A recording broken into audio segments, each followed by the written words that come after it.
มันมีถ้ำมีบ่อนพฤาษีนั่งว่าเพ่นไปทางมีเตียงมีหยัง มีบ่อนนั้นอันเนี้ยพ่อไปจังไปปฏิบัติธรรมแล้วมีเตียงแล้วก็มีหีบหีบใบลานตะกี้เขาเว้าจักแลบ่ฮู้แล มันซอบ่ฮะ กินได้ไหม จากเรื่องมีละมีทำหักจะเฮากับบูแล้วเฮาก็อยู่บ้าน ผู้ย่าผู้ยิงแล้วบ่ได้สู้ไปแล้วเนาะ มีแต่จานตีแล้ว เป็ เพิ่ น น พวก ไป อาจารย์ก็จะไม่ไป อาจารย์สีเพิ่น ทำเสื้อนี่แหละคือเพิ่นไปจำศีลจำเพิ่นเพียง ทับเสื้อทับกดแวงนี่ใช่ใส่กดแวง นี่เด้ ที่เขา โดย กดตายกดนั้นกดแวงกดข้าบ่ กด อา จาน จารย์ผู้ได้ กดจานนี่ก็คักบ่พี่บ่ จักเลยก็ไปไปตีผู้ตีผาเคยไปนะ เอาสูงคักเนาะ อันผู้ชายใช่ว่าเขาไปหาสร้างห้างแล้วห้างล่วงเนาะผู้ชายเด็กน้อยแล้วเขาไปหาห้างล่วงโหนะ บ่เคยไปเฮ้ย อันนี้ครูเพียงมาเมืองคนไทยเพิ่นกับจำศีลด้วยในนี้ทำเสื้อนี่ไปกับจานตีฮะ เฮือนหลังตัวนี้ได้ หลัง อันคนไทยมาก็จะพักอยู่พี่บ่ อันเฮือนอันนี้บ่เฮือนอาจารย์สีฮะ จานตี คนจะจ้อยได้หลังภาคกุขามไป หน้าผาสูงๆนี่เนาะขึ้นไปนี่เนาะบ่กายโคนี่เนาะ อันทำ ยังไกลเติบนี่เนาะ ขึ้นสูงเท่าว่าทำเสือนะฮะอยู่นั่นมันตีนอยู่นั่นตีนผาเนี่ยกว้างใหญ่บ่ จักแลจานตีเพิ่นเข้าฮอดในผู้เพิ่นฮู้นี่เลยบ่ได้เข้า มันจักสิอยู่หน่วยใดในเบื้องผากันมาแล้วท่านผู้ชม มันหลายหน่วยเนาะ ผาหน่วยใดก็เงี้ยจนคอตั้งจักสิอยู่หน่วยใด ถ้าไปหาจานตีแล้วเพิ่นฮู้แล เนี่ยเพิ่นอยู่เฮือนบ่ จังว่า พวกมาเนี่ยจักแล้วเด้อยันเห็นแต่อันผ่านี่นะยันบ่เห็นถ้ำอ่ะนะ เกลือกับพระนี่ข้างเขา โดย เข้าไปเพื่อเขาฮอดในอยู่ใน โดย ก็บ่ฮู้นะเพิ่นติดเสื้อ โอ้คันอยู่เทิงสูงอลีแล้วขน้อยขึ้นบ่ได้แล้วขน้อยเท่าล่ะคันมันอยู่ต่ำๆบาดได้มันขึ้นได้อยู่เนาะ มีเตอไปฮะแล้วไปเข้าไปนี่เข้าไปชุดพุ่นเนาะทางกวดพุ่น กวนแล้วคันเจ้าฮู้ทำไป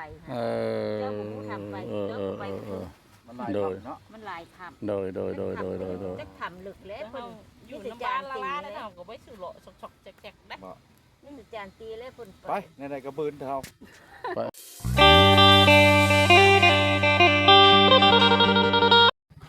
ท่านผู้ชม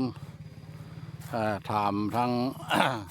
พ่อแม่ประชาชนเพิ่นเนาะสาบันถ้ำนี่เพิ่นก็ว่าบ่ฮู้คันฮู้ก็ถ้ำตัวนี้เพิ่นว่าถ้ำตัวนี้ก็ถามว่ามันใหญ่มันน้อยส่ำใดถ้ำเสือก็เพิ่นก็ว่าบ่ฮู้บ่เคยเข้าจักเทื่อคันสงสัยแล้วก็สิเข้าไปในทุ่งนาเลยนะเนาะในตีนผาในลังเทื่อว่ามีเพิ่นเผากาเผามุงเพิ่นละถามเพิ่นอันนี้เราได้มาฮอดหน้าผาแล้วเด้อได้มาฮอดภูฮอดผาไปที่เฮียมฮ้อยแล้วท่านผู้ชมเลยนี่แหละมันก็มีลายเนาะนี่ลายบ่อนจักซิเมนบ่อนใดแท้เอาตัวนี้มันก็เป็นตีนผาเด้อท่านผู้ชมเด้อมีต้นไม้นานาชนิดหลายรูปหลายแบบต้นไม้นะต้นใหญ่ต้นน้อย ตาสวยสดงดงามอยู่เนาะธรรมชาติเนาะเขาว่าผู้ผาป่าไม้ยังไม่ได้เห็นถ้ำเด้อท่านผู้ชมเด้อ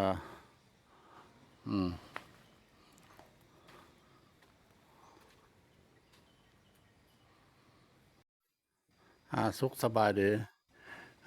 พี่น้องๆมาฮอดถ้ำนะเด้ออันนี้นะคือเพิ่นฮ้องว่าถ้ำเสือถ้ำเสือนี่มันจะขึ้นอยู่กับบ้านถ้ำเด้อบ้านถ้ำมันมีทางถ้ำช้างแล้วเพิ่นได้เฮ็ดเป็นแหล่งท่องเที่ยวผู้คนมันไปก็คือสิฮู้สิเห็นเนาะอันนี้ได้ถ้ำเสือนะถ้ำเสือนี่มันเป็นหยังเพิ่นจังว่าบ่เฮ็ดเป็นแหล่งท่องเที่ยวเพราะว่าอันเสือนะ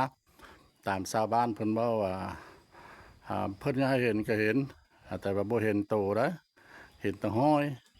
แล้วมันสิมีห้อมเข้าไปหอมๆเดี๋ยวนึงมีห้อมเข้าไปแล้วก็เข้าไปในแล้วมีโถนกว้างแล้วมีเตียงมีหีบใบลานแล้วทางพ่อบ้านพระเลาะละมามื้อนี้ล่ะจะ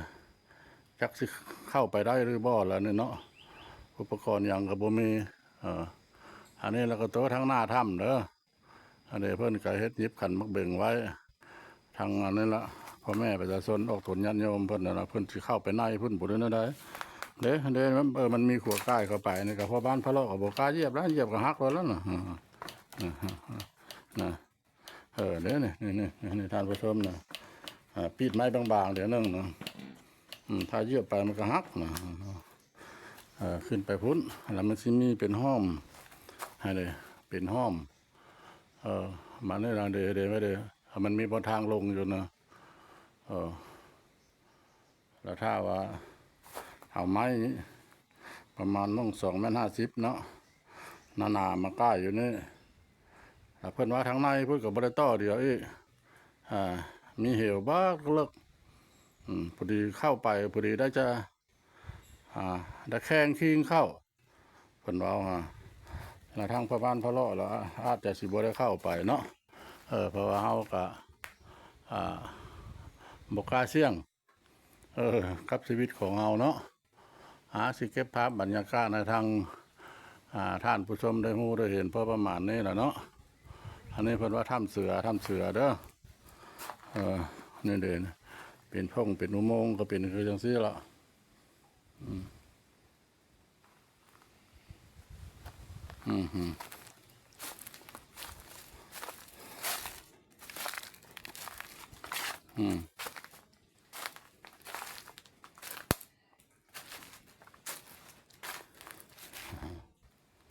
นี่แหละท่านผู้ชมเลยมันเป็นปากถ้ำเข้าไปโอ้เข้าไปในเพื่อละแล้วทางพ่อบ้านกับพระเลาะก็สิลงไปลองเบิ้งเนาะสิเข้าไปลองเบิ้งเข้าได้ก็เข้าบ่ได้แล้วก็ยังสิกลับ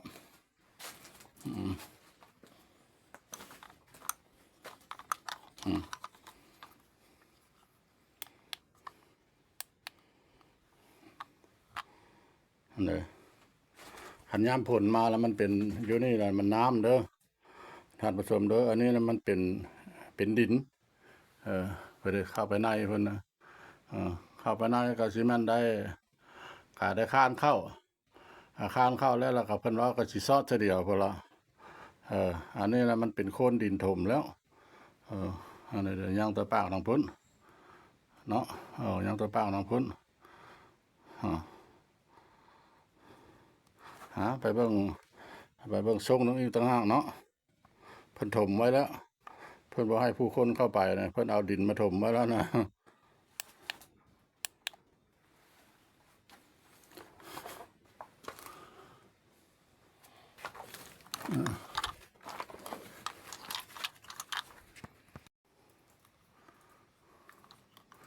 นั่นแหละท่านผู้ชมเลยอันนี้ก็เป็นปากถ้ำอีกบนนึงถ้ำตรงนี้นะมันสลับซับซ้อนหลายม่อมหลายหูเนาะท่านผู้ชมเนาะอันนี้นะมีน้ำย้อยอยู่ด้วยท่านผู้ชมเด้อนี่แหละมันมีหากไม้จากพุทธปงมาทางใดเนาะจังมันหากอย่างละเด้มันก็สิมีน้ำเนาะน้ำย้อยเป็นหูเข้าไปในวันท่านผู้ชมเลย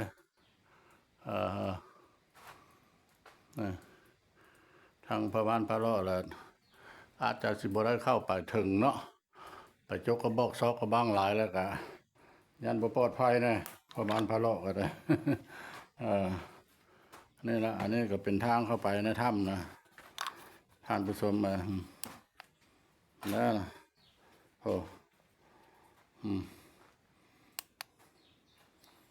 เนี่ยเป็นทางเข้าไปเด้อ กว้างขวางดีอันนี้ก็ได้นะอันนี้พอวันพอเราจะเข้าไปจากเล็กจากน้อยเด้อมันมืดหลายเราก็จะได้ออกมาโ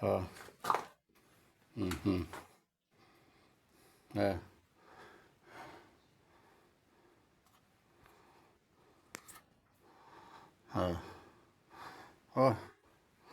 เข้าบ่ได้ท่านผู้ชมเลยบ่สามารถเข้าได้โอ้ไปถึงคุณก็ยังกว้างขวางดีอยู่โอ้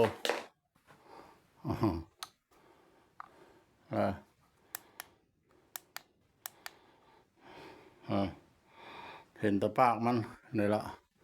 โอ้ทนกว้างดีเนาะสมัยสงครามนะมันพ่อแม่ประชาชนชาวบ้านถ้ำนี่เพิ่นก็ได้มาลีอันนี้แล้วเนาะได้มาลียนต์อยู่นี่เหรอโอ้เข้าไปลึกยังเข้าไปได้ในพอดีอยู่ทางพ่อบ้านพ่อรอดแล้วเขาอนุญาตท่านผู้ชมเด้อสิได้กลับเพราะว่าเนาะมาคันแรกก็มาผู้เดียวกันละทีมงานบ่าวแปลงบรรณาก็จักเพิ่นไปทางใดเพิ่นสิท้ายไปทางหน้าเพิ่นบ่มันมีหลายถ้ำขออนุญาตบัตรภัยนำ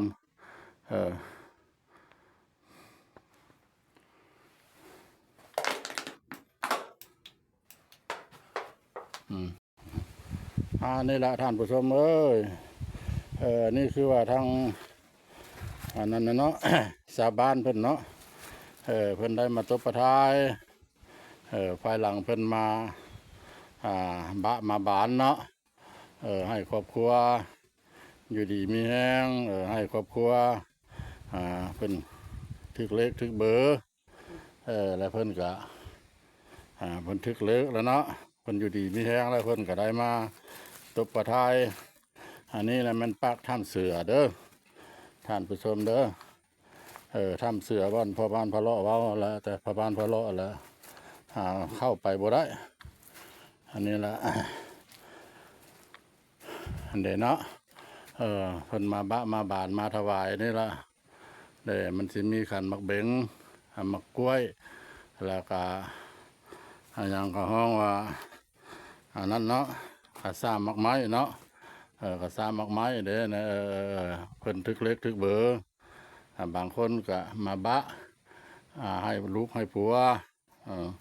ขึ้นได้เป็นเจ้าเป็นนายหลังคนก็มามันแตกต่างกันเนาะเจ้าที่เจ้าฐานผู้เป็นศักดิ์สิทธิ์ขอหวยขอเลขเพิ่นทึกแล้วเพิ่นก็ได้มาแก้มาปลดเป็นคือจังซี่เด้อถ้าท่านผู้ใดหักหูหักเห็นแล้วเนาะคืออย่างมาคารวะบูชาสิ่งศักดิ์สิทธิ์ขอเลขขอเบอร์หรือว่าขออยากเป็นเจ้าเป็นนายกลับมาได้เด้ออันนี้แหละมันปากทับเสือท่านผู้ชมเลยเวลาเราได้สมหวังแล้วเราก็ได้มานิมนต์เอาหลวงพ่อหรือครูบาอยู่วัดบ้านถ้ำนี่ละเพิ่นก็มาเฮ็ดเราก็ซื้อแต่เครื่องเราอยากทานหยังเราสิแก้หยังเราก็ซื้อเตรียมมาเนาะอันนี้แหละคือปากถ้ำเด้อสบายดีอันนี้แหละแม่นปากถ้ำเสือเนาะแม่นแหละเราได้แต่ท้ายแต่ทางนอกมันนี่แหละเข้าไปในบ่ได้เนาะนี่แหละท่านผู้ชมหลายผู้หลายคนโมเมนต์ผู้เดียวเด้อเพิ่นมาเด็กมาไกลบางเทื่อก็มาตั้งแขวงสวรรค์เวียงจันทร์บางคนก็คนภายในแขวงนี่บางคนก็เพิ่นอยู่ต่างประเทศเพิ่นมาแล้วเพิ่นก็ได้มาขอพรสิ่งศักดิ์สิทธิ์เวลาเพิ่นสมหวังแล้วเพิ่นก็ได้มาแก้มาปลดเนาะไปเบิ่ง ทางด้านในเนาะไปเบิ่งทางด้านใน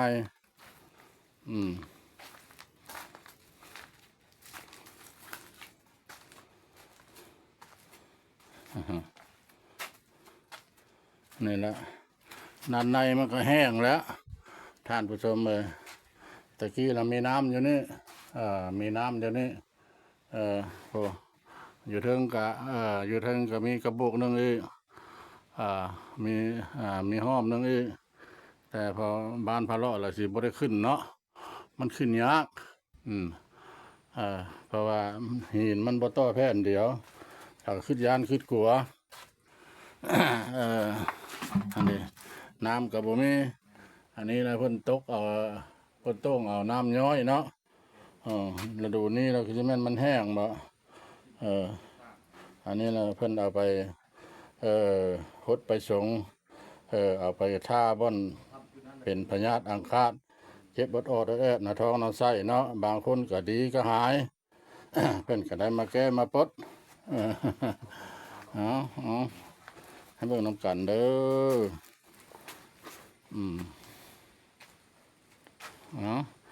การพ่อบ้านพะเลาะเนาะได้มาเก็บภาพบรรยากาศกสิพ่อประมาณนั้นแหละเนาะมาวันนี้ก็จะขออนุญาตนำท่านผู้ชมเนาะคำว่าขอโจกคลิปไว้เพียงสำนี้สบายดีสวัสดีครับ